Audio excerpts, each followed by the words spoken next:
ग्रामीण ब्राह्मण ने अपना उपयुक्त बयान देने के बाद रोते हुए कहा, हुजूर, मैं बिल्कुल निर्दोष हूँ। किसी पापी के कारण ही मुझे कलंकित होना पड़ रहा है। बंकिम बाबू ने ग्रामीण का बयान सुना तो बेताड़ गए कि वास्तव में चोरी पुलिस के सिपाही ने ही की है। यह बिल्कुल निर्दोष दिखाई पड़ता है। उन्होंने उस दिन की कार्यवाही स्थापित कर दी। बंकिम बाबू रात भर उस ग्रामीण के मामले के बारे में सोचते रहे। उनका मन यही कहता कि वह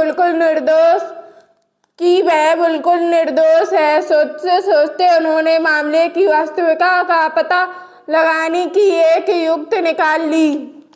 दूसरे दिन मुकदमा पुनः प्रारंभ हुआ। अदालत के कटघरे में ग्रामीण ब्राह्मण अपराधी के रूप में चिंतित खड़ा हुआ था। सामने पुलिस का सिपाही चोर का संदूक ले जाते हुए रंगे हाथों पकड़ने की गवाही देने के लिए तैयार खड़ा था। इसी बीच अचानक एक व्यक्ति ने अदालत के कमरे में आकर बंकिम बाबू से कहा, सर, पास ही एक सड़क के किनारे एक व्यक्ति की हत्या कर दी गई है। लाश वहां पड़ी है। बंकिम बाबू ने बढ़ा के पुलिस के सिपाही से कहा, जाओ, इस मुजरिम को साथ ले जाओ और लाश को उठाकर ले आओ और देखना यह मुजरिम भाग ना जाए, ध्यान रखना।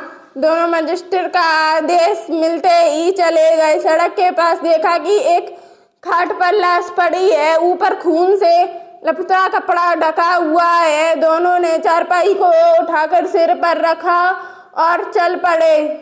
ग्रामीण ब्राह्मण भूखा प्यासा और विपत्ति से शस्त्र था। उसके सिर चकराने लगा। अचानक कटों के कारण वह रो पड़ा। उसे रोता देखकर पुलिस के सिपाही ने कहा, पंडित जी महाराज, मैंने तो तुमसे पहले ही कहा था कि दोनों आधा आधा माल बांट लेंगे। तुम्हें मुझे छोड़ दो, किंतु तुम तो बड़े धर्मराज युधिष्ठिर बने थे। अब कम से कम 2 साल तो जेल में सड़ना ही पड़ेगा। अरे, जिसका मैंने नमक खाया था और जिसे मुझे रात को ठहराने की जगह दी, उसका माल चोरी देखते रहना, यह तो भारी व्यवस्था था। ईमानदारी के लिए यह फांसी भी मिलेगी तो भुगता जाएगा। ग्रामीण ने उत्तर दिया। लाश के युक्त चारपाई को दोनों ने अदालत के कमरे में रख दिया।